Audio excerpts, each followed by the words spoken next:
30 minutos. Embora estivesse marcado às 13 horas, na condição de presidente da Comissão do Trabalho, Legislação Social e Seguridade, presença de vários companheiros e companheiras dos solicitados.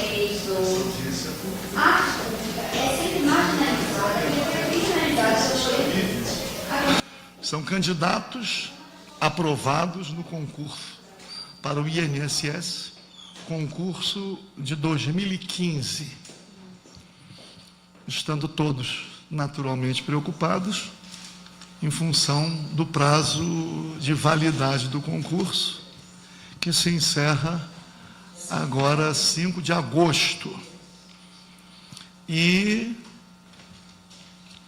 ainda em havendo vaga. Quer dizer, o INSS, acompanhamos pelos jornais, por vezes, não só ministro, presidente, como também servidores públicos do INSS, divulgam que, dentre as diversas dificuldades enfrentadas pelo órgão, uma delas é a falta de pessoal. Então, nada justifica que, em tendo realizado um concurso, os aprovados estejam sendo supliciados e agora muito mais, uma possibilidade de vencimento do prazo sem que tenham sido chamados. Então eu agradeço a presença de todos. Está aqui o doutor Elmar, que representa a Superintendência Regional do Trabalho, e a Superintendência, embora seja do Ministério do Trabalho, também é um órgão federal. Nós, hoje está um dia atípico, que agora o povo resolveu se manifestar, não é isso? Através da greve. Temos a greve dos caminhoneiros, hoje são os rodoviários que estão em greve, e isso causa, naturalmente, algum transtorno. E nós, que defendemos o direito à sindicalização e à greve, entendemos que a greve é esse instrumento mesmo, à disposição dos trabalhadores, para que eles possam, através da paralisação da atividade, conquistar seus direitos. Da greve dos caminhoneiros, fica a informação que a greve dos caminhoneiros envolveu a participação de trabalhadores autônomos e trabalhadores seletistas. Em relação aos trabalhadores seletistas, representando 70% da categoria, veio a informação de que de cada 100, 85 recebem de 1 a 3 salários mínimos, demonstrando claramente que uma categoria que se demonstrou tão importante para a economia do nosso país recebe esse tratamento. Imagine as demais. Então, para dizer a todos também que é um dado que vem do Ministério do Trabalho, de cada 100 trabalhadores, 85 recebem de 0 a 1 salário mínimo. 80%. Eu tinha os dados direitinho da minha memória. 0 trabalha sem salário. É duro reconhecer que tem gente que trabalha sem salário, nem assemelhado ao trabalho escravo. Trabalha, não tem carteira assinada e não tem salário.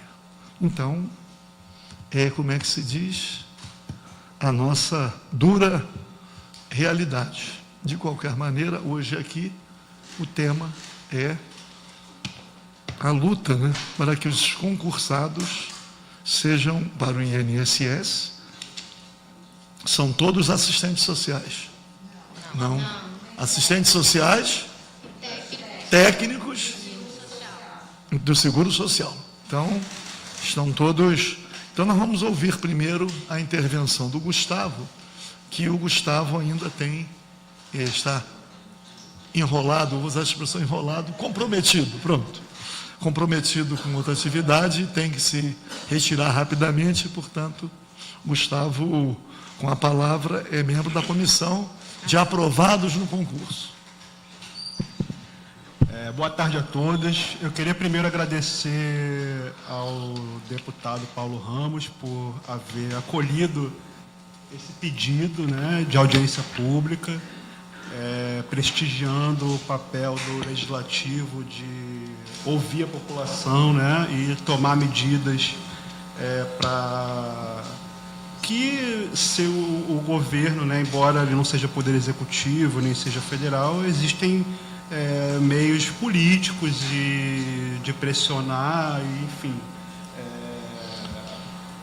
fazer acontecer aquilo que é necessário para que os interesses da população e dos aprovados e do próprio Estado sejam adequadamente atendidos, né? E também agradecer, evidentemente, a presença dos outros aprovados e membros de entidades representativas, não sei se tem pessoas de conselhos ou sindicato, né? Agradecer o apoio, né, de estar aqui, porque isso é muito importante, né, participar, né, nesses momentos em que a Casa Legislativa se abre para ouvir a população. Eu acho importante ressaltar que a nossa demanda pela chamada dos aprovados, pela convocação dos aprovados, ela tem três perspectivas, né? A primeira é a perspectiva da população. A segunda é a perspectiva da administração pública. E a terceira é do candidato aprovado individualmente, de cada um deles, embora seja uma demanda coletiva, cada um tem sua demanda individual como aprovado, né, como pessoa que pretende integrar os quadros da administração pública, né. A primeira perspectiva da população, ela diz respeito ao próprio caráter fundamental do direito à previdência, porque a previdência ela é um serviço que o Estado presta no momento em que o cidadão ele está mais vulnerável, né? Que é nos momentos de morte, doença e velhice, quando ele não pode mais prover o seu sustento, né? E gravidez, como me lembrou a minha colega, futura colega do INSS. E nesses momentos em que o cidadão ele se encontra em situação máxima de vulnerabilidade, não podendo prover o seu sustento pelo trabalho, ele recorre ao serviço da Previdência. E o que a gente tem visto, né, que é notório, é de conhecimento geral, é que o INSS passa por um momento de penúria, né? A palavra correta é penúria, agências sem servidores, vazias, filas virtuais, porque a pessoa pode ir numa agência e achar que está tudo bem, porque não tem gente ali na fila como você via nos anos 80, as filas do INAMPS, né, que nossos avós falam e tal. Hoje, como o agendamento ele é pelo 135, existe uma situação de aparente normalidade quando você olha uma agência, mas a verdade é que eu conheço casos, inclusive, na minha família, de pessoas que tiveram que esperar 6 meses para agendar um serviço no INSS básico, né? Então, você imagina, na verdade, uma pessoa que está numa situação de doença ou gravidez ou morte de uma pessoa de quem ele depende, ou na velhice, ela não pode esperar 6 meses. Às vezes isso daí é o que faz diferença de vida ou morte, né? Ou então causa consequências que se alastram de forma trágica às vezes, né? Então, sob o ponto de vista da população, a situação exige uma atenção prioritária, né? Do ponto de vista da administração pública, que é o segundo ponto de vista que eu queria abordar aqui.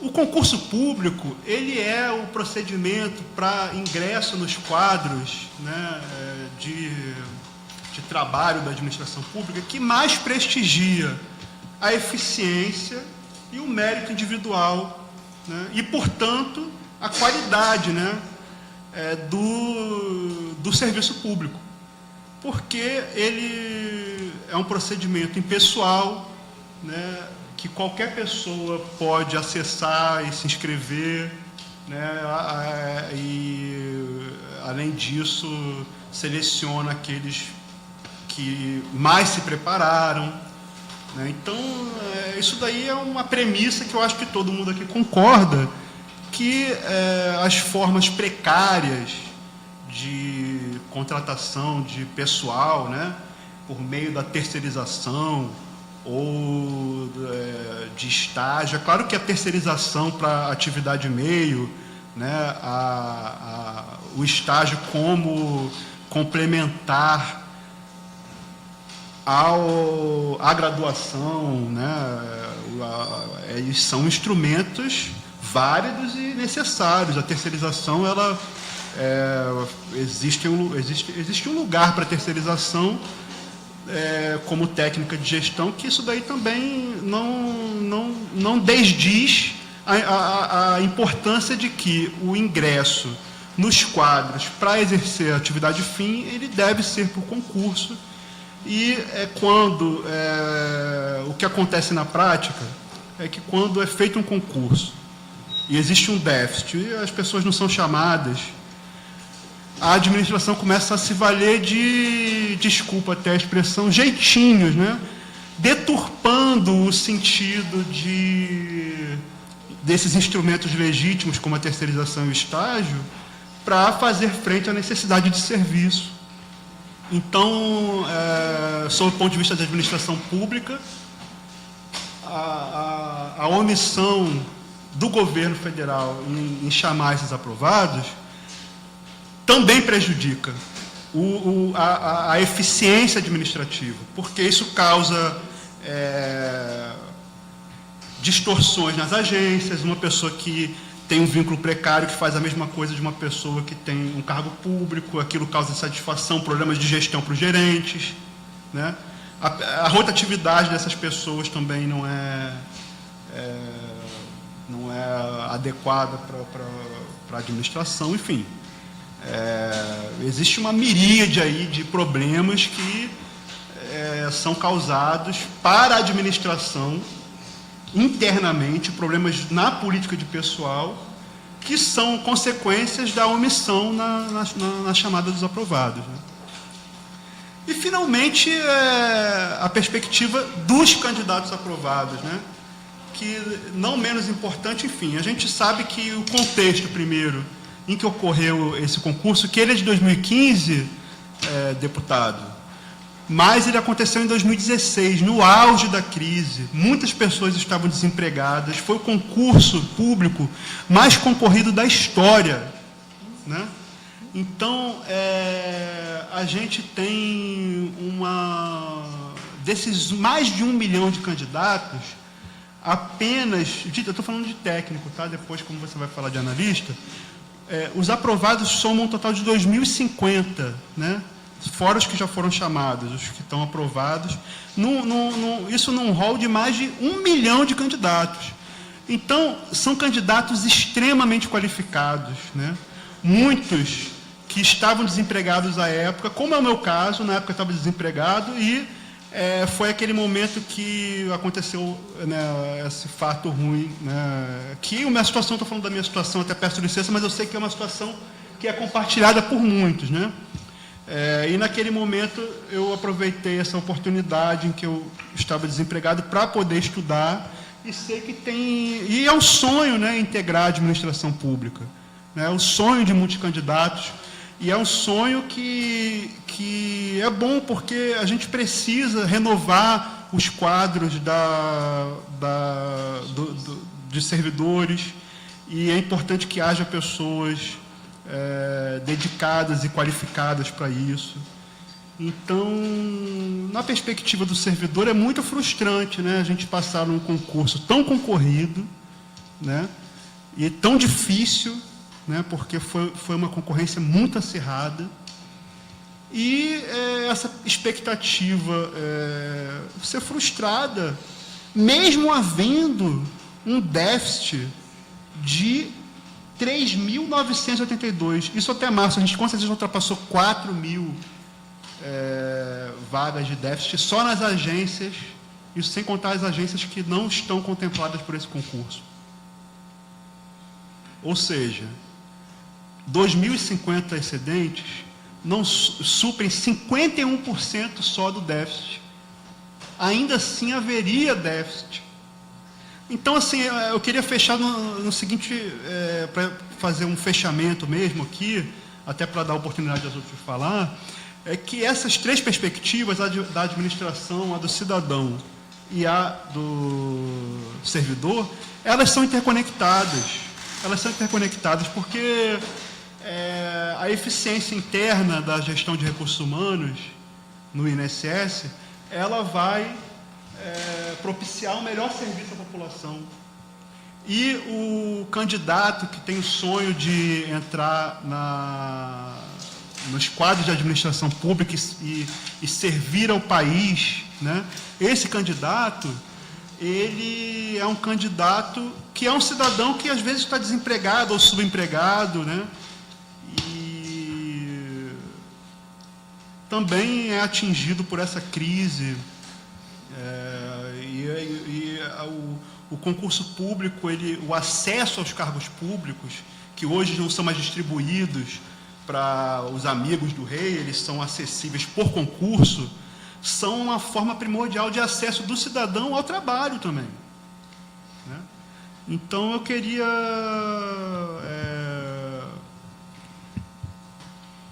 deixar bem claro isso, né? Que essas três perspectivas, elas não são estanques, elas são conectadas. E eu vou aqui pedir desculpas porque eu realmente tenho um trabalho, né, atualmente, que eu adoraria estar no INSS, não nesse trabalho, embora eu goste do meu trabalho, mas o meu sonho é integrar a administração pública federal. Eu acredito no papel do Estado, eu acredito na Previdência, e todos os candidatos aprovados também, a gente sabe que eles têm essa mesma convicção da importância do papel do Estado em assegurar os direitos sociais do cidadão. E eu vou, enfim, talvez já tenha me estendido muito, e de antemão vou ficar mais um pouco, mas eu peço licença porque eu vou ter que me retirar um pouco mais cedo. Mas obrigado pela atenção. Obrigado, Gustavo. Deixa eu fazer uma observação enquanto você ainda está aqui. Porque às vezes nós vamos sendo levados a um convencimento que, numa análise mais profunda, esse convencimento nos prejudica a nossa reivindicação. Quero registrar a presença do Ernesto ali, porque o Ernesto é que foi o mediador desse encontro, né? E o Ernesto é um grande companheiro.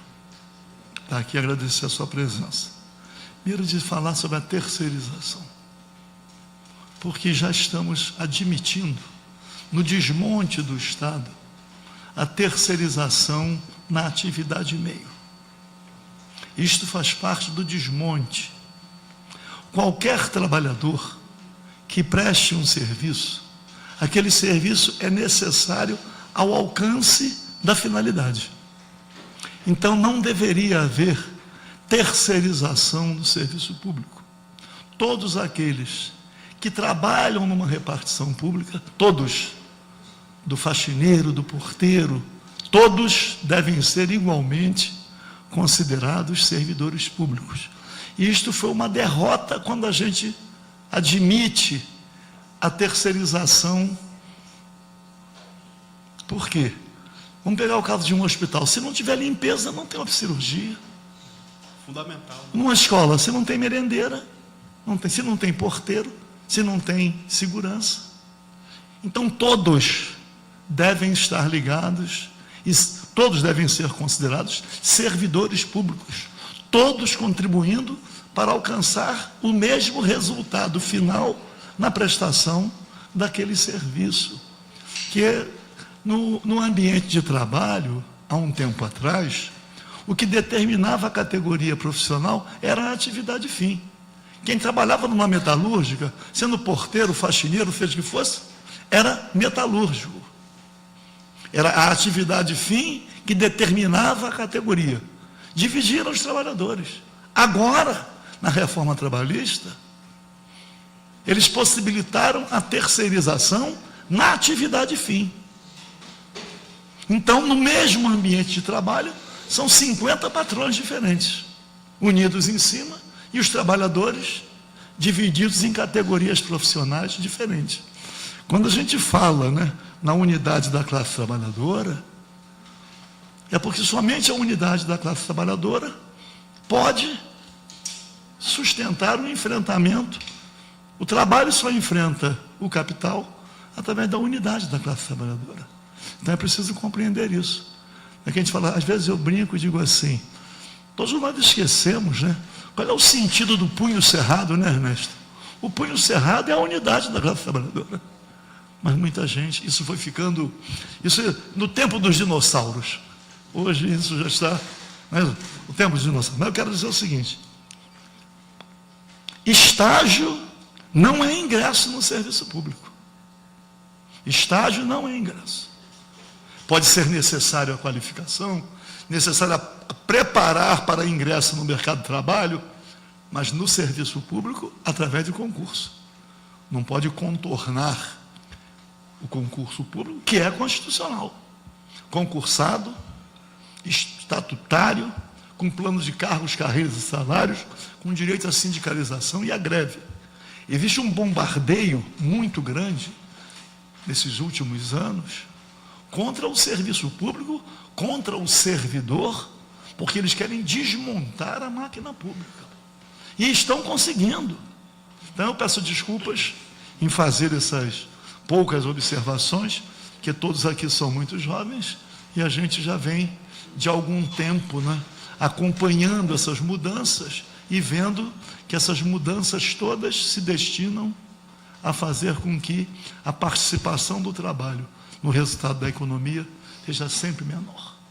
Só para dizer, já que entrei por esse lado, há um tempo atrás, antes do golpe de 64, o trabalhador tinha estabilidade a partir do 10º ano. E o trabalhador perdeu a estabilidade.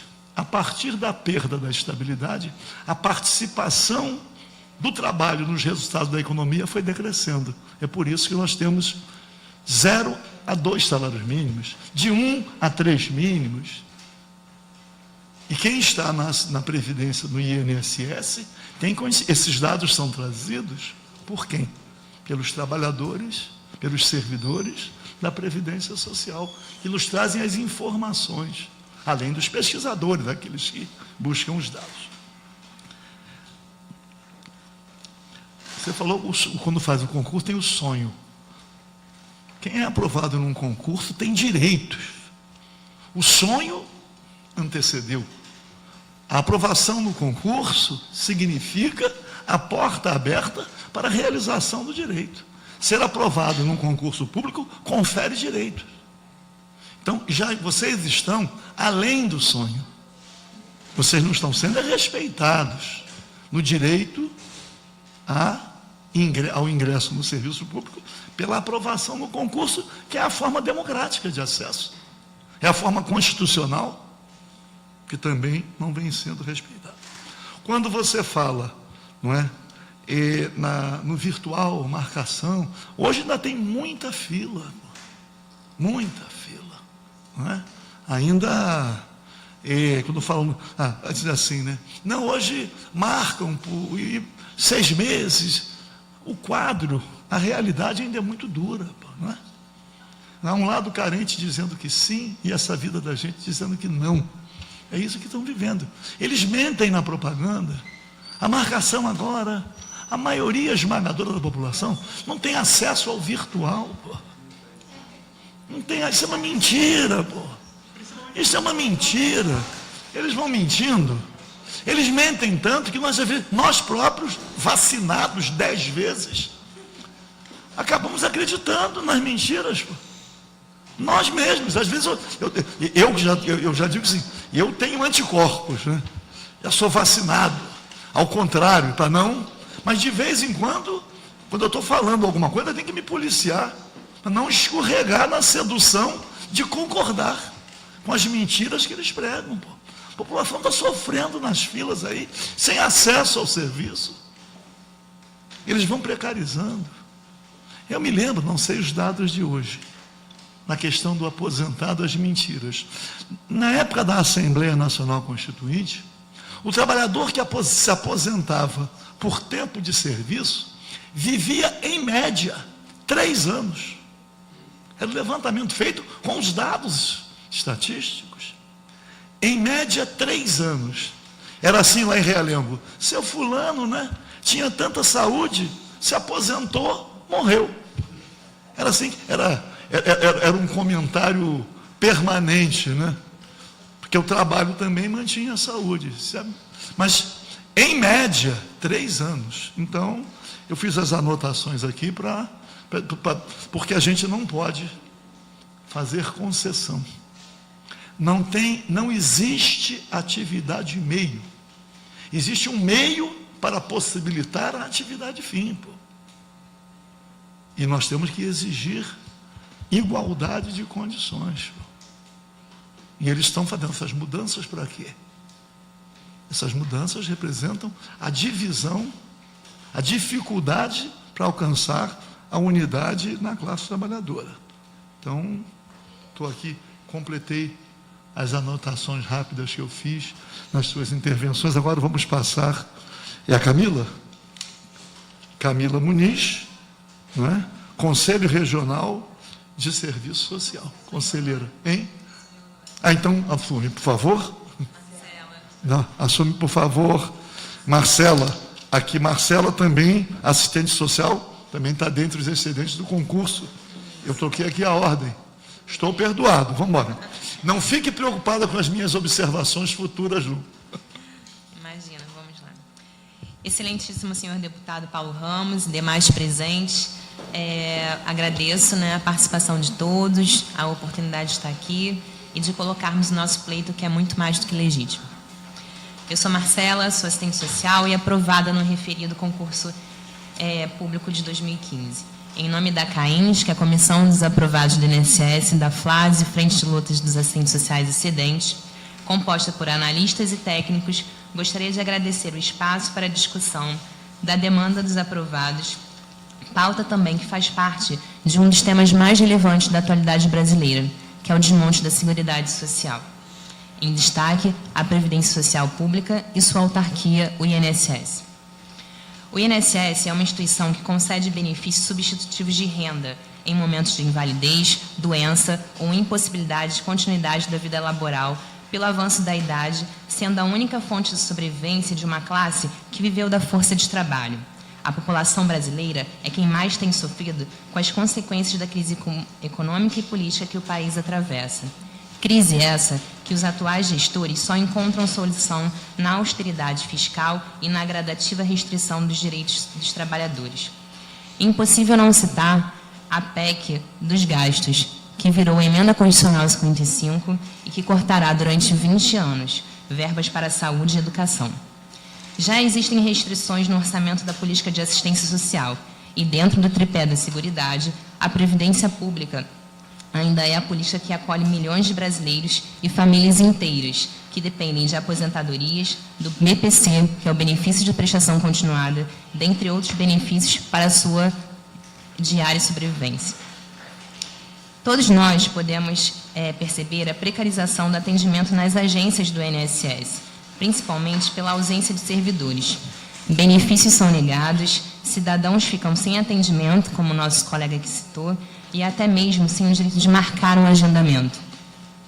É inadmissível pensar que, por exemplo, o BPC, benefício de prestação continuada, benefício esse concedido a idosos maiores de 65 anos ou pessoas com deficiência que não podem prover o seu próprio sustento ou tê-la provida pela sua família e que a renda mensal dessa família seja abaixo de 1/4 do salário mínimo, benefício esse que ficou no ano de 2017, aproximadamente 6 meses sem agendamento aberto nas agências do Rio de Janeiro. Todo atendimento concentrou-se no CIAD, Centro Integrado de Atenção à Pessoa com Deficiência, que claramente não conseguiu atender a demanda desse Estado. O último concurso do INSS, que é a pauta desta audiência pública, ocorreu após o lançamento do edital número 1, de 22 de dezembro de 2015. Como nosso colega colocou, esse edital sai no final do ano, mas o concurso só ocorre em 2016, onde foram autorizadas 950 vagas, 150 para analistas e 800 para técnicos, que já foram preenchidas com as atuais nomeações. Contudo, esse quantitativo ainda é insignificante para amenizar o déficit de servidores já instalados na autarquia. Se existe um número reduzido de servidores na ativa e demanda crescente de serviços pela população, cabe a nós, cidadãos e excedentes do concurso do edital 1 de 2015, minimamente reivindicar a imediata nomeação dos 2.580 aprovados para os cargos do técnico de seguro social e analistas com formação em serviço social, visto que seu prazo já foi prorrogado de 1+1 e expirará em 5 de agosto de 2018, restando, portanto, a partir de hoje, 55 dias. Eu quero repetir essa frase, restando a partir de hoje 55 dias. Já que o companheiro trouxe os dados referentes ao cargo de técnico de seguro social, vou destacar os dados referentes ao analista de seguro social com formação em serviço social, para a qual esse último concurso trouxe vagas. É crescente a demanda destinada aos assistentes sociais do INSS, que tem como atribuições elaborar, executar, avaliar planos, programas e projetos na área de serviço social e reabilitação profissional, realizar avaliação social quanto ao acesso aos direitos previdenciários e assistenciais, promover estudos socioeconômicos, visando a emissão de parecer social para subsidiar o reconhecimento e manutenção dos direitos previdenciários, bem como a decisão médico-pericial e executar, de conformidade com sua área de formação, as demais atividades de competência do INSS, tendo como compromisso a ampliação e consolidação do direito à previdência social, segurança e saúde do trabalhador e direitos das pessoas com deficiência e pessoas idosas. Para este cargo, ainda existem 530 aprovados para todas as gerências executivas do Brasil e que, por sua vez, são compostas por inúmeras agências da Previdência Social, não contempladas nesse edital, como também já sinalizado anteriormente, e que aguardam nomeação. 530 aprovados que ainda aguardam nomeação. Salientamos que o último concurso para este cargo ocorreu em 2009, ampliando com o decurso do tempo o déficit de servidores. Nesse sentido, destacamos alguns dados retirados de documentos oficiais do INSS e especialmente da última nota técnica emitida, a nota técnica número 3 de 2018, que reforça a solicitação de autorização inicialmente para aditivo de 50% das vagas do concurso de proposta de lei orçamentária anual da PLOA 2019 e posterior autorização de novo concurso para urgente recomposição do quadro de servidores do INSS. Já em 2014, o Tribunal de Contas da União realizou uma auditoria operacional no INSS por meio do Acórdão 1795 de 2014 e recomendou à autarquia a reposição de servidores. Segundo os dados levantados pela auditoria do TCU, o INSS apresentava naquele ano, em seu quadro pessoal, 38.222 servidores ativos. O INSS já chegou a ter 50 mil servidores. E 1.170 cedidos. Desses, 39.392 servidores, que seria um total de 10.106 servidores, que seriam uma média de 26% do efetivo, possuíam condições de aposentadoria e estavam usufruindo de abono permanência, e esse percentual chegaria a 46% no ano de 2017. Esse elevado percentual de servidores em condições de aposentadoria é resultado da antiga política de remuneração de servidores inativos, que, ao aposentarem-se, sofriam a redução de 50% do valor da gratificação de atividade do seguro social, as GEDAS, o que representava cerca de 70% da remuneração total. Entretanto, com a aprovação da Lei 13.324, em 29 de julho de 2016, foram alteradas as regras para a incorporação de gratificações às aposentadorias e pensões. Os servidores que tratam, e vou citar o artigo 88 dessa legislação, os servidores que tratam o artigo 87 podem optar em caráter irretratável pela incorporação de gratificações de desempenho aos proventos de aposentadoria ou pensão nos seguintes termos: a partir de 1º de janeiro de 2017, 67% do valor referente à média dos pontos de gratificação de desempenho.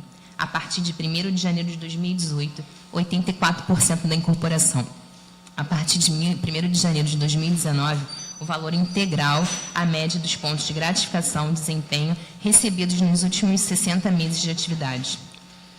Assim, verifica-se que a manutenção desse elevado índice de servidores aptos a aposentarem-se submete o INSS a um risco de colapso no atendimento aos seus beneficiários e segurados, pois a incorporação das GEDAS favorece o pedido de aposentadoria dos servidores, além, da nossa atual conjuntura, que contribui para a insegurança jurídica de todos, decorrente das possíveis mudanças constitucionais nas regras de aposentadoria com a proposta da emenda constitucional PEC 287, que nós entendemos como uma contra-reforma da Previdência.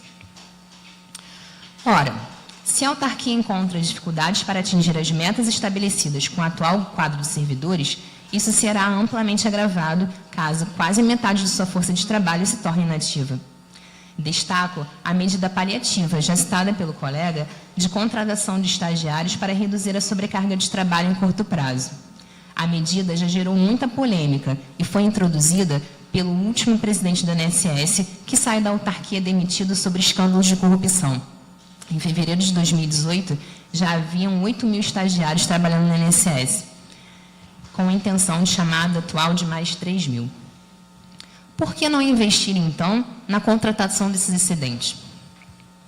Dados complementares da nota técnica 3 de 2018 nos mostram que, do total de 1.613 agências da Previdência Social do Brasil inteiro, 321 já apresentam de 50% a 100% dos servidores com requisito de aposentação já implementados.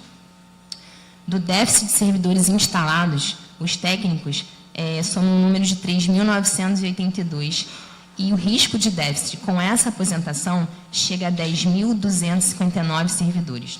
Analistas do Seguro Social, que englobam todos os níveis superiores, chegam a 2.222 e peritos médicos a 2.212. Números referentes aos analistas do Seguro Social em termos de vacância. No ano de 2017, nós tivemos 199 vacâncias, sendo que 173 por aposentadorias. E se atentem a esses números, porque isso já está mostrando como a inclusão das GEDAS já está trazendo, na verdade, o encaminhamento de mais aposentadorias. Em 2018, nos 3 primeiros meses, apenas em janeiro, fevereiro e março, houve 70 vacâncias, sendo essas 66 por aposentadoria. De 2014 a 2018, nós somamos um total de 672 vacâncias, como na maioria já citadas, por aposentadorias. No ano de 2016, a Diretoria de Gestão de Pessoas, DGP do INSS, emitiu nota técnica número 4 de 2016, a fim de incluir o projeto de lei orçamentária PLOA de 2017. A previsão de concurso público para recompor o quadro de servidores da instituição em 2016 já apresentava um déficit de aproximadamente 750 cargos de analista de seguro social com formação em serviço social. Como o edital número 1 de 2015 só contemplou o provimento de 150 cargos, faz-se necessário complementar com a posterior autorização de mais 600 novos analistas com formação em serviço social. Apresentamos ainda a nota técnica número 1 de 2017, emitida pela Divisão de Serviço Social, DSS do INSS, com informações atuais quanto às agências de previdência social, que não possuem analistas com formação de serviço social em todo o Brasil. Elas são, no total, de 729. Isso tem ocasionado deslocamento para localidades onde não há lotação de assistentes sociais, para realizarem visitas técnicas e emissão de pareceres sociais para beneficiários previdenciários, supervisões, reuniões técnicas, projetos e outras atividades. Segundo a DSS, os gastos pagos com passagens e diárias somente no período de janeiro a outubro de 2016 foi de R$ 591.997,06. A nota técnica supramencionada afirma ainda que a avaliação social por benefício de prestação continuada, o BPC já citado anteriormente, e previsto na Lei Orgânica de Assistência Social, está em crescente repressamento por falta de profissionais para sua avaliação. Totalizam 21.306 repressamentos de avaliação social, se forem somados os pendentes juntamente com os que aguardam o agendamento. Já foi citado aqui anteriormente, né, que o Estado do Rio ficou 6 meses sem abrir agendamento. É um crime, né? A DDS acrescenta que esse cenário de escassez desses profissionais tem ocasionado um aumento de demandas judiciais, impetradas pelos usuários e pelo Ministério Público, a fim de determinar a antecipação de atendimentos das avaliações do benefício de prestação continuada e avaliações sociais da pessoa com deficiência para aposentadoria pela Lei Complementar 142 de 2013. A nota técnica número 3 de 2018 destaca entre 2017 e o início de 2018 um número de 29 ações movidas pelo Ministério Público que envolvem inquéritos civis, ações judiciais, civis públicas e ofícios de demandas parlamentares, que questionam a insuficiência de servidores para um atendimento eficiente. Aqui eu gostaria de fazer uma observação, que dessas demandas parlamentares, não havia demanda parlamentar dos deputados federais do Rio de Janeiro. E a nossa realidade ela é totalmente adversa, então a gente precisa entender, né, e movimentar nossos atuais gestores. E nossos atuais políticos estão aí na frente. Quanto aos investimentos, a nota técnica de 3 de 2018, demonstra que, num primeiro momento, o valor para o aditivo de vagas do concurso de 2015 é mais acessível do que se somássemos os valores para um novo concurso público. Cabe ainda ressaltar que está disponível cerca de 2.779 vagas para o Poder Executivo na Lei Orçamentária Anual de 2018 a serem alocados conforme prioridade do Governo Federal. Dados da nota técnica 2003 solicitam autorização esperada para não haver esse colapso. De técnico, esperam-se 3.982 convocações, mais o somatório de um novo concurso público, que teria que chamar 2.052 candidatos, dando um total de 6.034 vagas. Analistas do Seguro Social, com formação em serviço social, a autorização esperada é que o Ministério do Planejamento faça chamada de 530 aprovados, com mais um novo concurso, 1.692 vagas, totalizando 2.222 vagas. Enfim, considerando os dados acima, reforçamos que a nossa luta ela extrapola o interesse coletivo das nomeações, prezando pela defesa dos direitos da classe trabalhadora e por um atendimento com qualidade, em prazo adequado e que os servidores atuem em condições dignas de trabalho. Por fim, agradecemos mais uma vez essa oportunidade de diálogo e de propositura de ações pela necessidade de nomeação dos novos servidores públicos para o INSS e solicitamos que conseguimos sair dessa audiência com encaminhamentos que pautem o acréscimo inicial de 50% das vagas e o provimento suplementar dos demais aprovados. Acreditamos ter representado elementos concretos para a reivindicação da nomeação de todos os aprovados incidentes, uma vez que existe base legal, dotação orçamentária e motivação legítima para o nosso pleito. Quero, antes de finalizar, reforçar mais uma vez. Faltam 55 dias para o final do prazo desse concurso. Obrigada. Muito obrigado. Deixa eu só lhe fazer uma consulta, Marcela. Quando falou nas demandas parlamentares federais, fez uma observação sobre o Rio de Janeiro. Sim. Qual foi que eu não entendi bem? Só para me esclarecer. Enfim, devido ao déficit de servidores, né, já começa a haver para a instituição uma demanda judicial. Né? Eu não consigo acessar um serviço, eu começo a judicializar essa demanda. Certo. E, além das ações que existem, também existem pleitos, né, feitos por deputados federais do Brasil inteiro. E aí, na nota técnica número 3 de 2018, quando a gente observa lá quem foram os solicitantes, não há solicitação de nenhum deputado do Rio de Janeiro quanto Não, só isso. ao ofício. Não, foi bom. Não, eu queria esclarecer porque, ao final da nossa audiência pública, vamos ter alguns encaminhamentos e nós precisamos também buscar reforço na bancada federal. Sim, claro. E, obviamente, que eu aqui, mesmo sendo deputado estadual, tenho interlocução com vários companheiros que estão lá exercendo o mandato e não será, nem seria a primeira vez que a gente busca essa interlocução. Agora, Camila, é o Conselho Estadual. Conselho Regional. Regional Federal. Tá legal, vamos embora, Camila.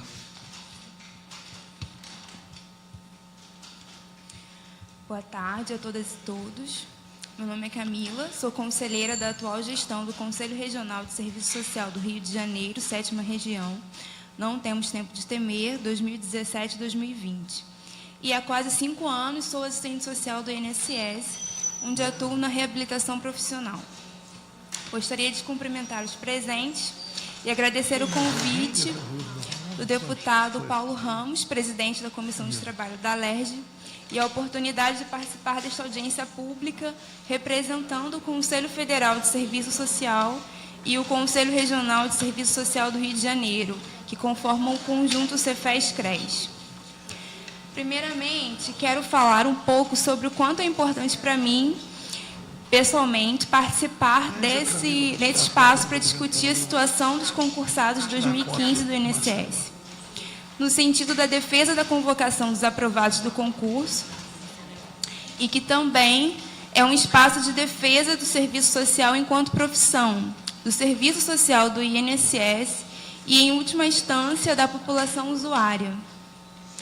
Bom, começo a fala recuperando como se deu meu ingresso em 2013, ou seja, 5 anos após o lançamento do edital de 01 de 2008, faltando poucos dias para acabar a validade do concurso, que havia sido de 2 anos e foi prorrogado por mais 2.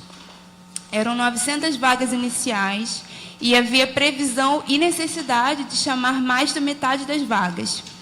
E para que mais 450 assistentes sociais ingressássemos no INSS, naquela época, o Conselho Federal de Serviço Social teve protagonismo inegável na luta pela convocação dos 1.350 assistentes sociais.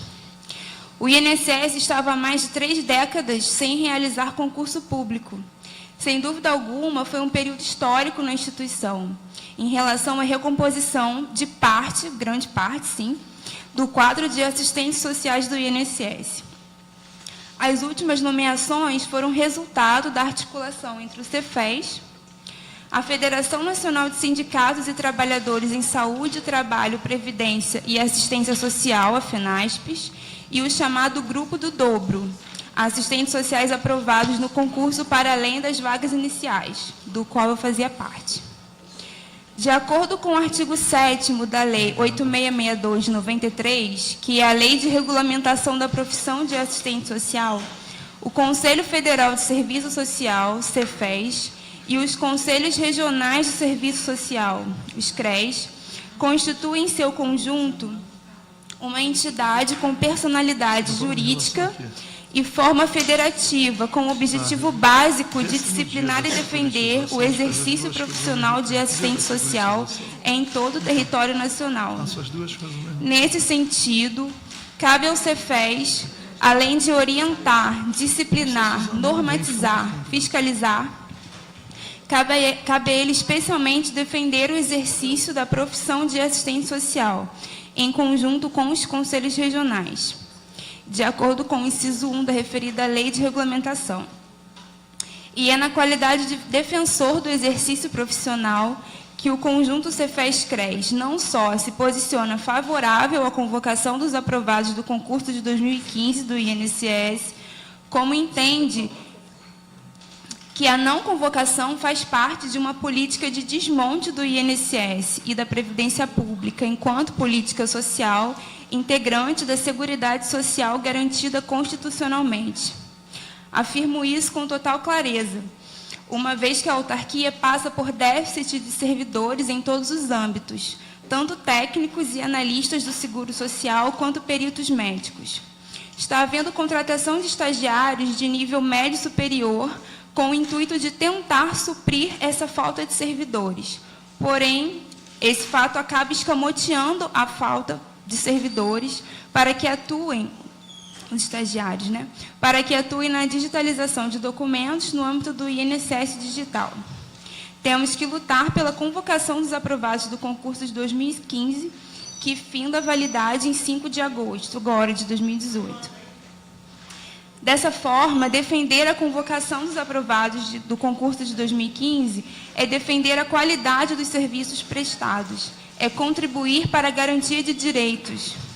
O artigo 88 da Lei 8.213 de 91, a Lei Orgânica da Previdência Social, regulamenta o serviço social do INSS, enquanto serviço previdenciário, e aponta que compete ao serviço social esclarecer junto aos beneficiários seus direitos sociais e os meios de exercê-los e estabelecer conjuntamente com eles os processos de soluções dos problemas que emergirem da sua relação com a Previdência Social, tanto no âmbito interno da instituição como na sociedade.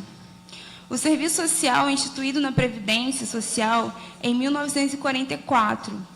O assistente social do INSS baliza sua atuação profissional no que se refere ao referencial teórico, político e ético-político e teórico-metodológico constante na matriz teórico-metodológica do Serviço Social de 1994, que ainda se mantém atualíssima em sua direção. Esta, por sua vez, está pautada no projeto ético-político profissional do Serviço Social.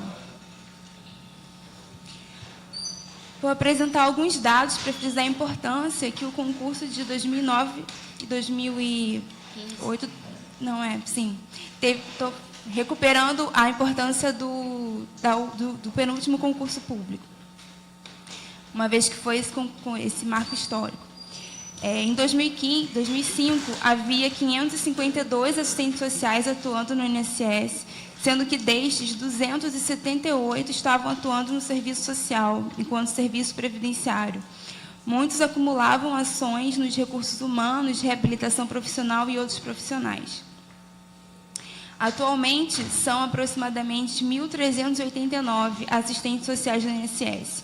No levantamento realizado em 2010, havia necessidade de pelo menos 1.600 assistentes sociais para atender com qualidade as demandas dos usuários.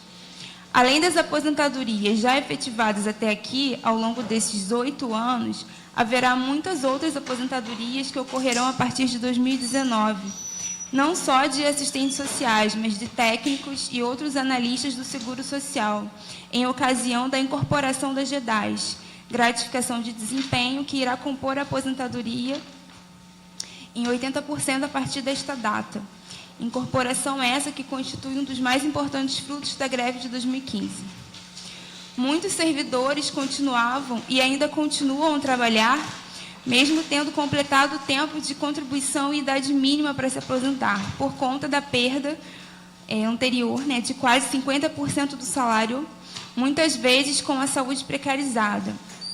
Dessa forma, em 2019, espera-se inúmeras aposentadorias a nível nacional, o que faz a necessidade de novos servidores aumentar ainda mais. Nesse sentido, é importante destacar que o INSS está passando por uma redução de pessoal crítica e que irá se transformar em situação insustentável a partir de 2019. Por isso, o conjunto Cefes-CRES reafirma a defesa da convocação dos técnicos e analistas do Seguro Social, dentre eles o assistente social, analista do Seguro Social com formação em serviço social do concurso de 2015.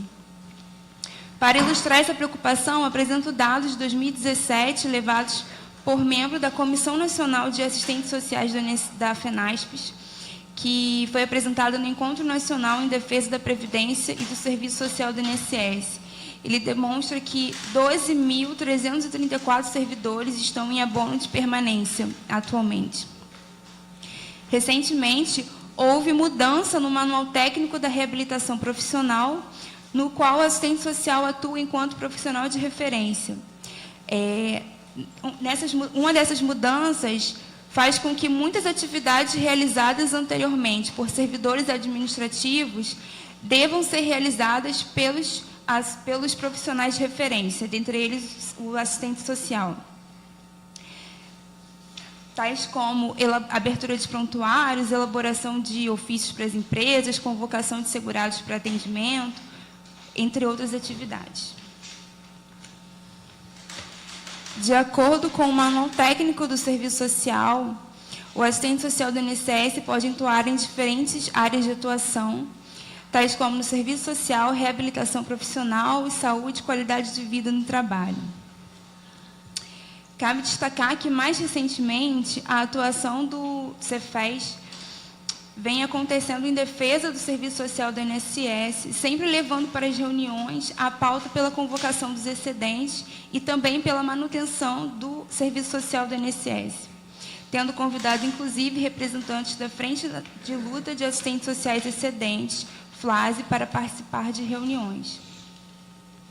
Além de incidir pela convocação, o conjunto Cefes-CRES atua junto à categoria de assistentes sociais do INSS em relação às questões relacionadas às condições éticas e técnicas do exercício profissional. Recentemente, o Cefes, o Conselho Federal, enviou um ofício ao Ministério do Planejamento, Orçamento e Gestão com a solicitação de uma audiência pública para cobrar a convocação dos aprovados no concurso de 2015, mas até o momento não temos resposta do Ministério do Planejamento. Para finalizar, reitero que fortalecer o serviço social do INSS é fortalecer a previdência pública contra a contra-reforma da Previdência Social e da luta pela garantia dos direitos da população usuária dos serviços previdenciários e assistenciais e da própria Seguridade, de forma mais ampla que o tripé da saúde, previdência e assistência. Obrigada. Obrigado. Doutor Elmar. Doutor Elmar não é do Ministério da Previdência Social, é do Ministério do Trabalho. E sempre a Superintendência Regional, nas nossas audiências públicas, se faz representar. Então, vou passar a palavra ao doutor Elmar. Não tem mais alguém que queira fazer uso da palavra? Então, peço, por favor, passa o som depois, doutor Elmar, então. Aí, eu só peço para vocês se apresentarem, para facilitar a minha vida aqui, por favor.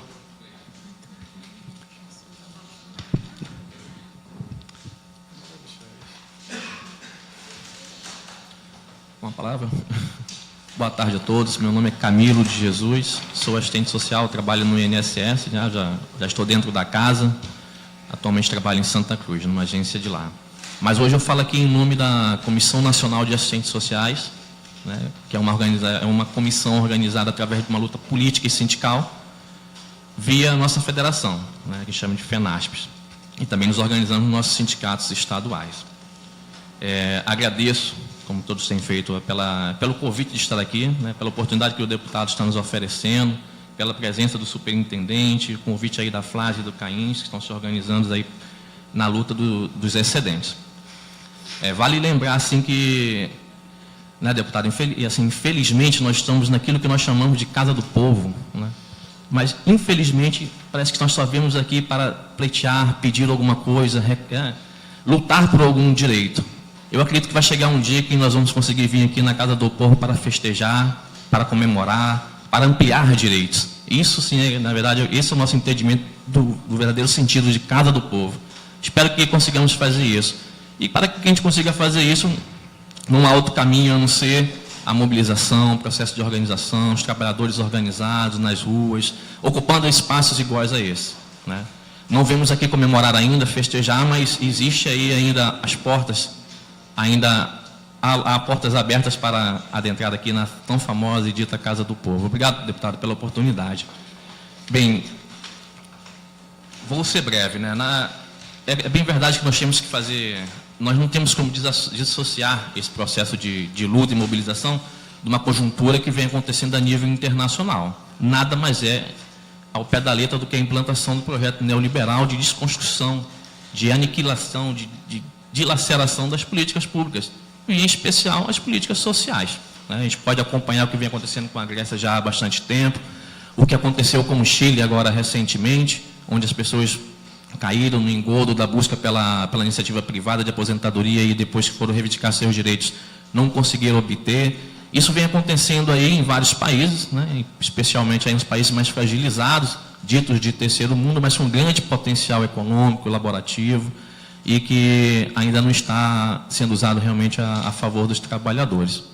Então, a gente tem aí todo esse processo de desmonte, de desconstrução aí das políticas públicas, e a resposta, obviamente, ela vai se dar aí através do processo da reorganização. Recentemente, os assistentes sociais se organizaram a nível estadual e nacional, fizeram encontros estaduais e nacionais, e nós debatemos bastante sobre a questão da Previdência, sobre os técnicos, sobre os assistentes sociais, e ficou bem patente. Nós temos uma professora renomadíssima, a Denise Gentil, uma economista, e na visão dela, assim, ela acredita, né, que a contra-reforma da Previdência, é um termo que nós gostamos muito de usar, porque não se trata de reforma, não se trata de nada benéfico, ela, na verdade, nós não temos dúvidas que provavelmente ela vai vir em novembro, depois do processo eleitoral, e ela nada mais vai ser do que oficializar, né, ao pé da letra e da lei, um processo de desmonte, de desconstrução das políticas, em especial da Previdência Pública, porque nós temos aí a aprovação da contra-reforma trabalhista, que aniquila aí os gastos e restringe a questão do orçamento público, né? E, para piorar, nós temos também, já que o governo Temer e todos os seus congêneres não conseguiram aprovar a contra-reforma da Previdência antes do processo eleitoral, nós temos aí um desmonte interno, né? É o que os nossos colegas já colocaram aqui, já frisaram bastante, um processo extremo de desconstrução da Previdência Pública e do INSS. Tanto é que a primeira medida do governo Temer nada mais foi do que acabar com o Ministério da Previdência Social, né? Então, eu não consigo mudar na Carta Maior a legislação que altera os artigos da Previdência Social, mais uma vez, porque, na verdade, se nós pegarmos a legislação previdenciária que está na Carta Magna, não existe mais nenhum artigo, que não tenha sido alterado. Eles querem alterar ainda mais. Então, se ele não consegue, através de um processo amplo de aprovação na Câmara e no Senado, obviamente, eles fazem esse trabalho internamente. E esse trabalho vem sendo feito através de memorandos, de forma arbitrária. E aí, eu quero deixar registrada a nossa primeira denúncia, porque se há esse processo de desconstrução, desmonte internamente, há pessoas, há organizações que assim o estão fazendo. E uma delas, com todo respeito à categoria, à profissão, mas uma delas é a Associação Nacional dos Médicos Peritos. Estão em conluio com esse governo, estão destruindo, privatizando, acabando, aniquilando com a Previdência Social e com o Instituto, no único intuito, no único sentido de obter cargo, uma criação de um cargo profissional, vamos dizer assim, um cargo de Estado, né? Eles querem criar os peritos da União, por exemplo. Então, eles fariam todo tipo de perícia, seria um cargo à parte, daqui a pouco eles vão sair, vão dar um chute no INSS, e quem ficou, ficou, e recolhe os cacos. Então, a gente tem aí um processo gigantesco de desconstrução, e aí a gente pode citar alguns exemplos, me aprofundando um pouco mais, para que vocês entendam o que acontece dentro da Previdência, dentro do próprio INSS, né? Nós fizemos aqui balanços bem mais amplos, bem gerais, mas é importante que vocês que vão entrar agora, que nós estamos aqui batalhando junto com vocês, nós também, né, agradeço pelo convite, assim como nós também fazemos o convite a vocês para participar dos nossos eventos, nossos encontros, da nossa luta, vocês já tem que estar cientes do que vocês vão encontrar lá dentro. Muito embate, muita luta, muito confronto. Só para vocês terem uma ideia, esse processo de sucateamento, por exemplo, saiu agora recentemente um memorando onde fecha as agências a partir de 13 horas da tarde. O Instituto, até então, ele trabalhava durante um turno de 12 horas, nós chamamos de turno estendido. E aí estamos trabalhando agora, com as portas abertas, né, no período somente de 7 até 13 horas. Daí em diante, só serviços agendados e serviços internos. Isso aí tem várias implicações, né? A gente fecha, veda as portas para a população que não tem acesso ao Instituto. Com isso, nós temos outros desdobramentos, por exemplo, o fechamento de agendas para os mais variados tipos de benefícios, e aí eu quero citar um em especial, que seria o BPC, que é o benefício de prestação continuada para a pessoa com deficiência. Então, aí você vê que há um processo seletivo também nesse sentido. Qual o argumento, por qual motivo eu restringo determinados tipos de agenda e de acesso a determinados benefícios e abro ou continuo abrindo agendas para os outros, né? Então, há um ataque aí na política da pessoa com deficiência, na política aos pobres, nas políticas aos negros, que são justamente, e às mulheres, que são praticamente o perfil das pessoas que procuram esse tipo de benefício. Aí os colegas já falaram que nós temos aí realmente um déficit de 18 mil servidores, é gigantesco, né? E, como já foi colocado, a partir de 2019, quando tiver a última incorporação das GEDAIs, é bem provável que esses nossos colegas, nós temos uma previsão aí de 15 mil pessoas a partir de 2019, com chances de ficar. E não vão ficar no Instituto, não vão ficar porque são explorados, são o dia a dia dessas pessoas, principalmente dos servidores técnicos, que aqui seriam vocês, é de humilhação, de exploração. Vocês vão fazer atendimentos com relógio, cronometrando. A partir do momento que os 10 minutinhos que você tem para determinado benefício ficar vermelhinho, já começa a surgir aperto. Então, é uma situação dentro do Instituto muito complicada, né?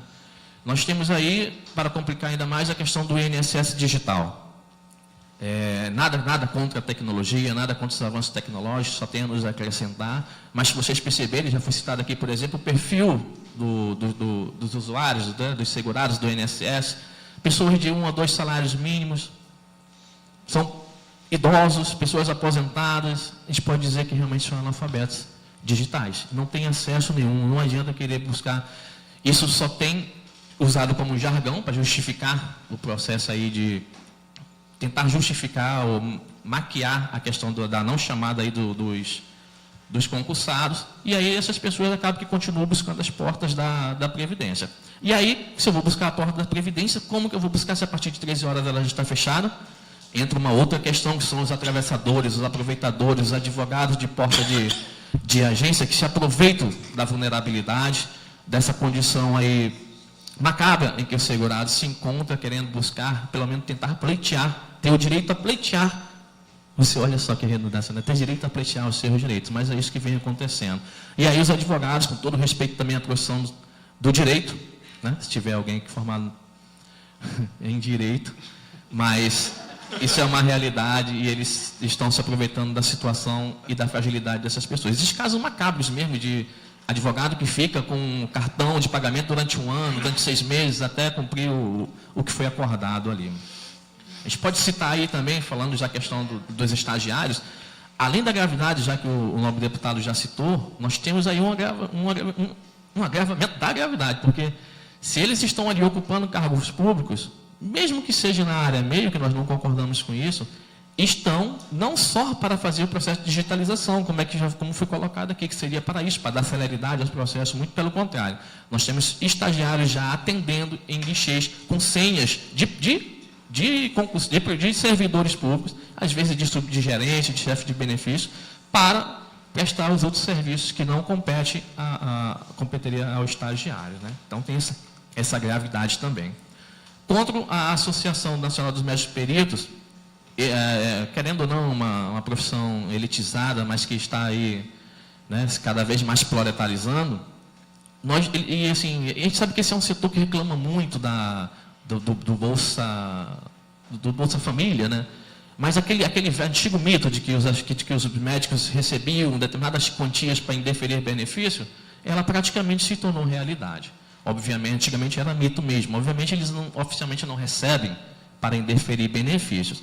Mas a partir de alguns meses atrás, os médicos do INSS estão ganhando R$60 por cada perícia que eles fazem dentro do próprio horário de trabalho. Num processo conhecido como processo de revisão de benefícios de longa duração, chamado de BIODs, que já era um processo previsto dentro da legislação previdenciária e que vinha ocorrendo, praticamente não acontecia. E agora, com esse projeto aí de economia, né, que é o que eles vendem para o governo, que estão economizando bilhões para os cofres públicos, eles estão nesse processo de revisão. Agora, vejamos, o último levantamento que nós vimos, de 200 mil perícias que eles fizeram, 180 mil foram indeferidas, ou pessoas saíram do benefício. Não só do auxílio-doença, como também da aposentadoria por invalidez. Esses números já são maiores, mas é o que eu tenho de mais recente. Tá? Para piorar, os médicos peritos agora eles não precisam mais assinar o ponto eletrônico. Eles fazem as perícias deles, vão embora atender no consultório. Vão para casa, vão pescar, vão tomar banho de praia, o que quer que seja. Eles não estão mais sob o rigor do ponto eletrônico. E para piorar mais ainda, para vocês perceberem que isso já é um projeto montado, arquitetado, não só a nível de Brasil, mas a nível internacional, uma coisa que já vinha sendo construída há muito tempo, os caras simplesmente ganharam direito à posse de arma. Já dá para entender o que estavam prevendo, o que pode acontecer daqui para frente. Então, nós estamos vivendo um cenário de caos total. Tá?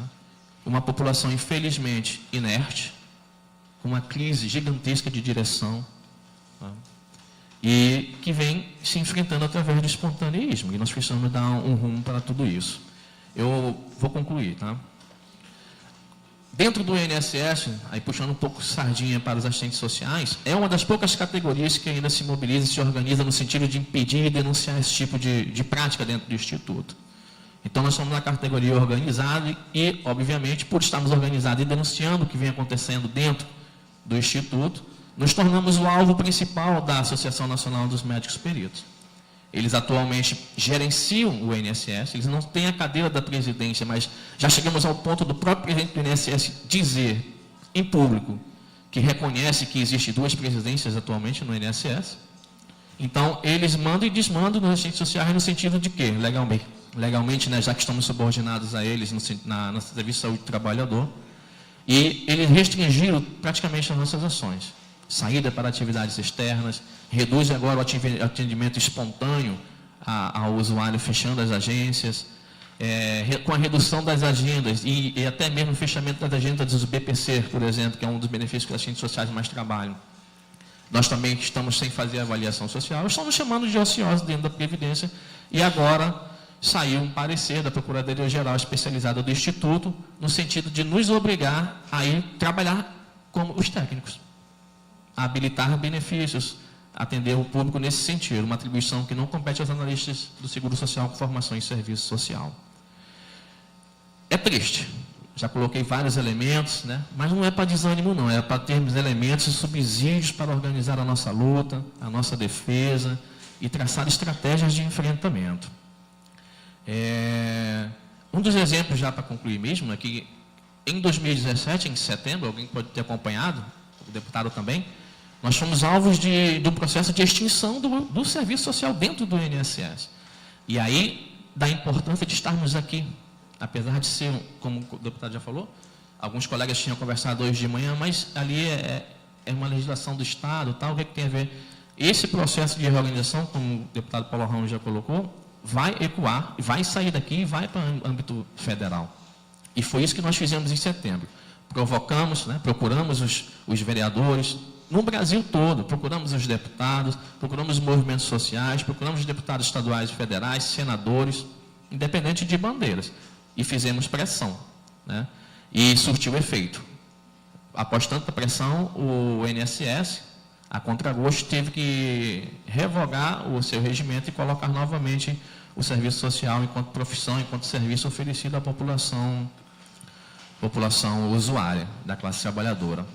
Deputado, eu, enquanto membro da Comissão Nacional de Assistentes Sociais, nós estamos fazendo um trabalho a nível nacional. Eu tenho uma carta aqui, eu também não vou ler, até para não me estender muito, uma carta grande, vou deixar com o senhor. O assunto específico para que vocês tomem conhecimento é sobre a defesa do modelo de avaliação biopsicossocial da pessoa com deficiência. Muitos aqui dos colegas já devem ter ouvido falar do ato médico, né? E mais precisamente dentro do INSS, com a perseguição dentro dos assistentes sociais, a Associação Nacional de Médicos Peritos e seus congêneres estão querendo que esta avaliação fique somente a cargo dos médicos peritos, né? Isso aí não se reproduz somente dentro do próprio Instituto, mas os colegas da saúde sabem muito bem do que nós estamos falando. Então, eu quero repassar ao nobre deputado e que se faça ecoar também na Câmara dos Vereadores, se tiver acesso, que se faça ecoar a nível federal é uma luta que estamos ampliando e que com certeza vai tomar dimensões internacionais. Lhe agradeço pela palavra, obrigado. Obrigado, Camilo. Primeiramente, eu queria desejar boa tarde a todos aqui. E meu nome é Antônio, principalmente a Vossa Excelência, de estar recebendo todos os excedentes do último concurso. Eu acho que o que tinha que ser feito já foi falado. E referente à área de matemática, eu curso essa área, curso duas faculdades na área, então eu entendo bem de números. Justamente o que o colega ele citou, referente à situação do INSS está um caos, tanto tendo déficit de 1.875 funcionários, acabei que eu cheguei a um cálculo dos 950 que foram convocados, e por quantos esses convocados, no caso, independente se for assistente social ou técnico, por mais que eles tenham sido convocados, não tem como eles usufruir trabalhando, no caso, de prestando um serviço de qualidade a essa população. E eu tendo essa oportunidade, já que está tendo essa contratação de estagiários, e essas licitações para contratar, até recentemente, agora saiu em diversos jornais da Capitais e afora também, a contratação de softwares de programas que, se eles têm dinheiro para contratar esses programas, por que não convocar a gente? Então, eu acho que toda a justiça que foi feita, eu quero agradecer aqui a todos, novamente, e principalmente ao senhor, deputado, para que possa ser levado isso a âmbito nacional e federal, no caso, e possa haver essas contratações, somente. Obrigado.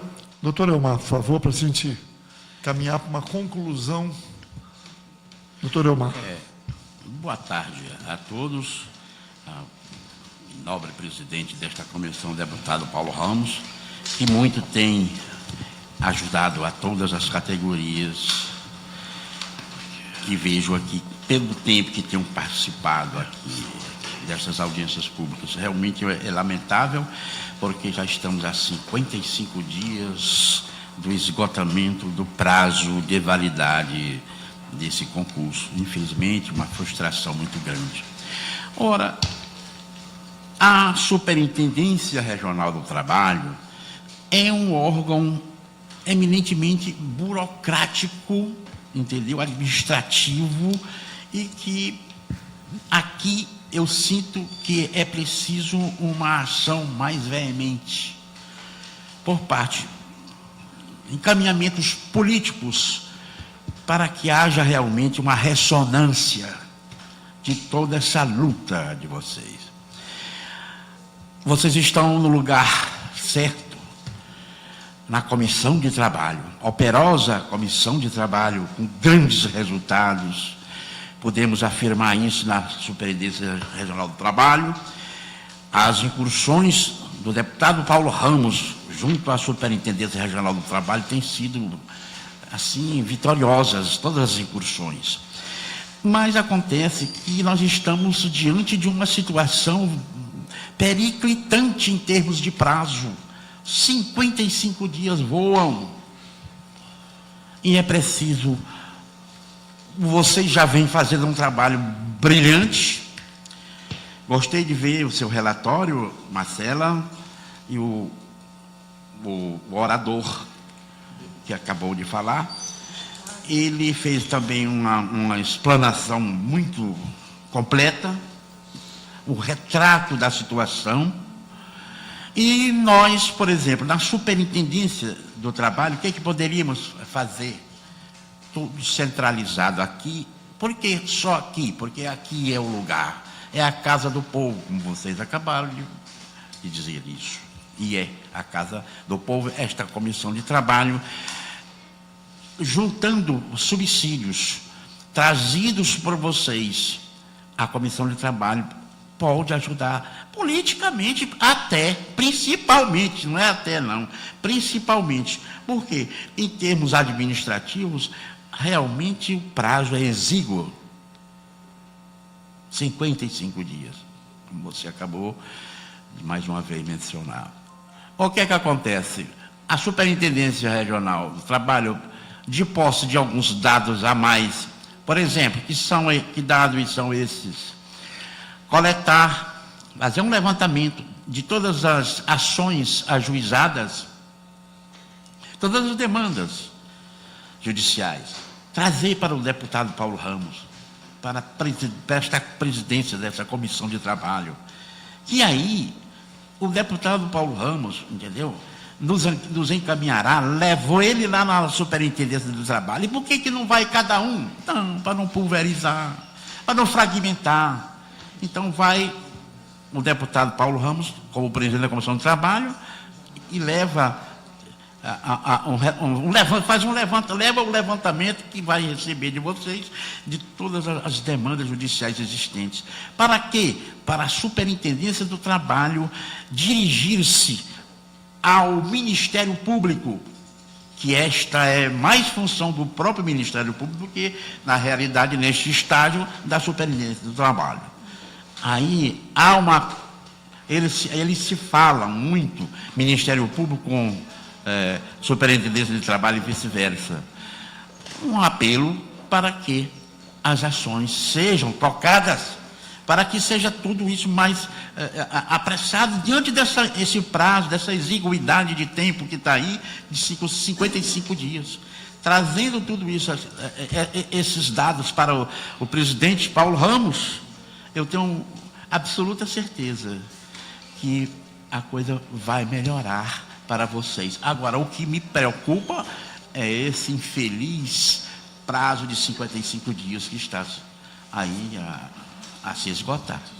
Façam isso, que aí a comissão de trabalho, essa operosa comissão de trabalho, com muito sucesso, tem tido lá perante a Superintendência Regional do Trabalho, em todos os outros casos, não é só neste, em todos os demais casos, vai com certeza poder ajudar um pouco mais a causa nobre de vocês.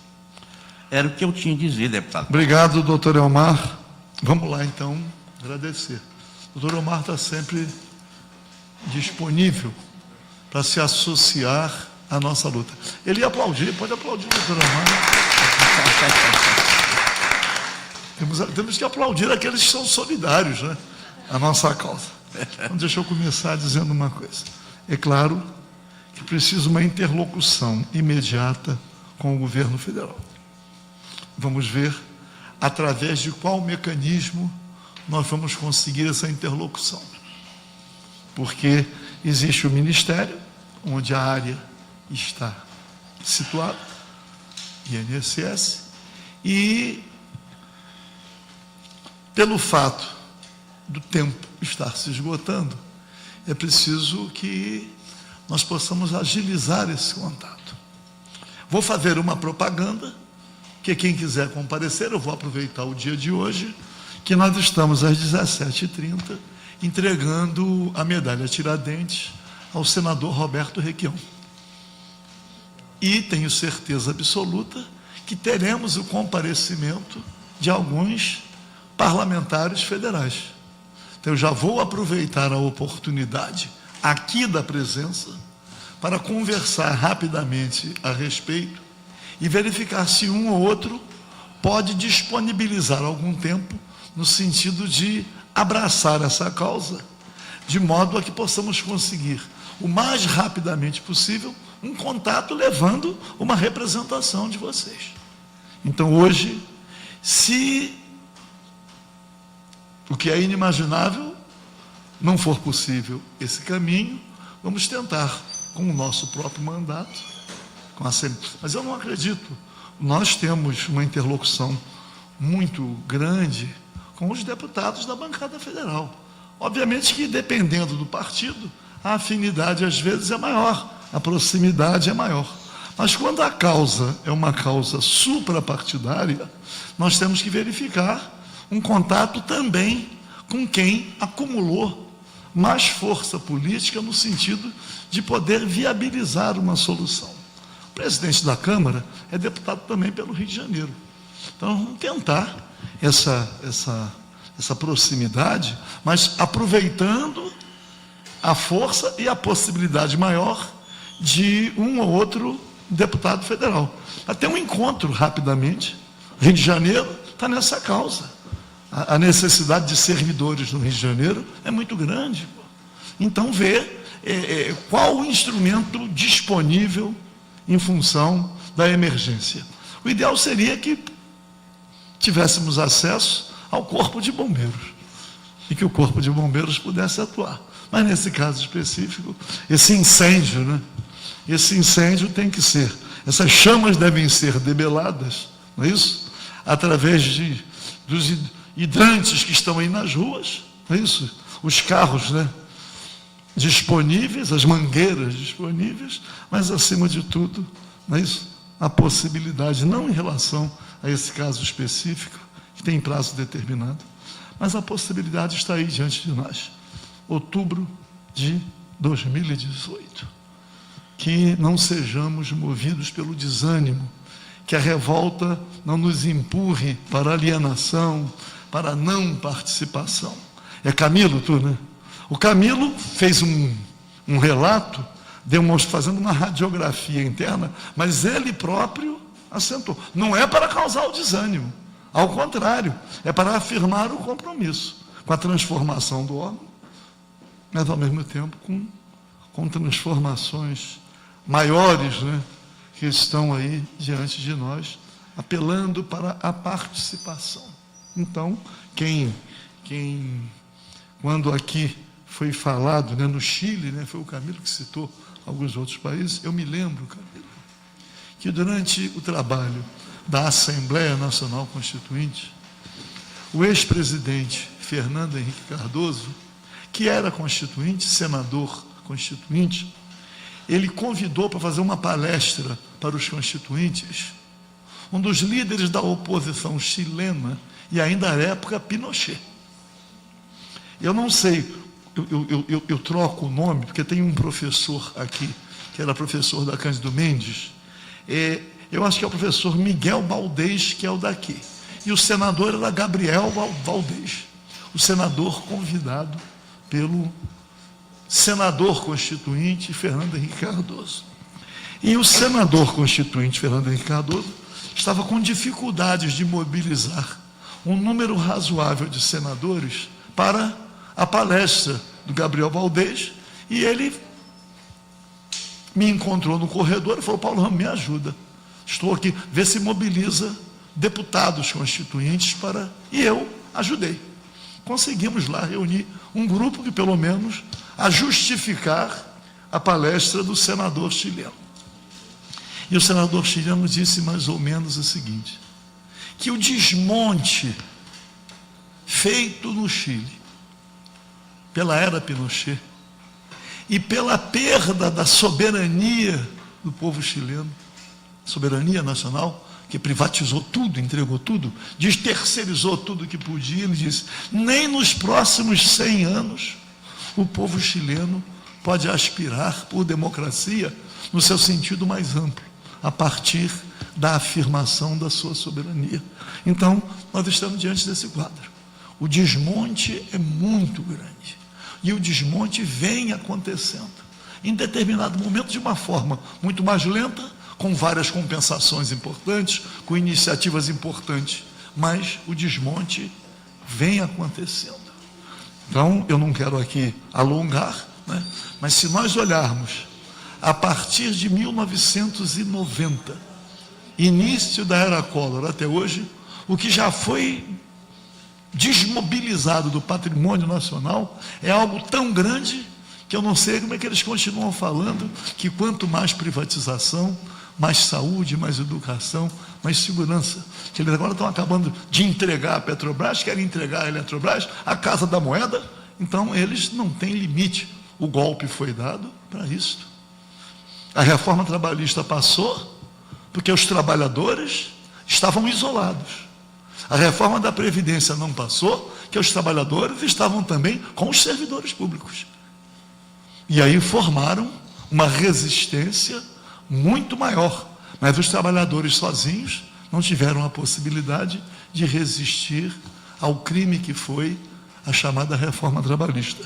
De qualquer maneira, aqui os representantes dos concursados, é sempre, aparentemente, e eu confesso, um instrumento muito pequeno.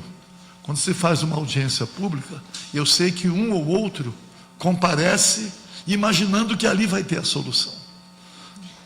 A gente sabe, eu sei disso. Eu sei por quê? porque é a esperança, né? A esperança, não digo nem a necessidade, mas o direito, não é isso? Às vezes faz com que as pessoas não percebam a altura do muro que tem que ser transposto. Então um ou outro vem pensando, vamos sair de lá com isto, aqui é para acumular forças no sentido de ainda conseguir alcançar o resultado que representa a realização do sonho, não é isso? Do desejo, mas também do direito. Quer dizer, existe a necessidade de servidores, a validade do concurso público, não obstante, às vezes, o número limite fixado nas regras do concurso, não é isso? Mas o prazo de validade tem exatamente esse objetivo, de aproveitar a validade do concurso para a admissão de acordo com o número de vagas. Então, o número é muito grande e a pressão também representa uma luta contra esse desmonte. Então, na semana que vem, eu já estarei dando algum retorno em relação a essas tratativas e vamos ver se a gente consegue fazer com que amanhã ou depois estejamos aqui, mas não para reivindicar na Casa do Povo, mas para alguma comemoração. A gente não quer só comida, a gente quer comida, diversão e arte. Tá legal? Obrigado. Está encerrada a nossa audiência pública.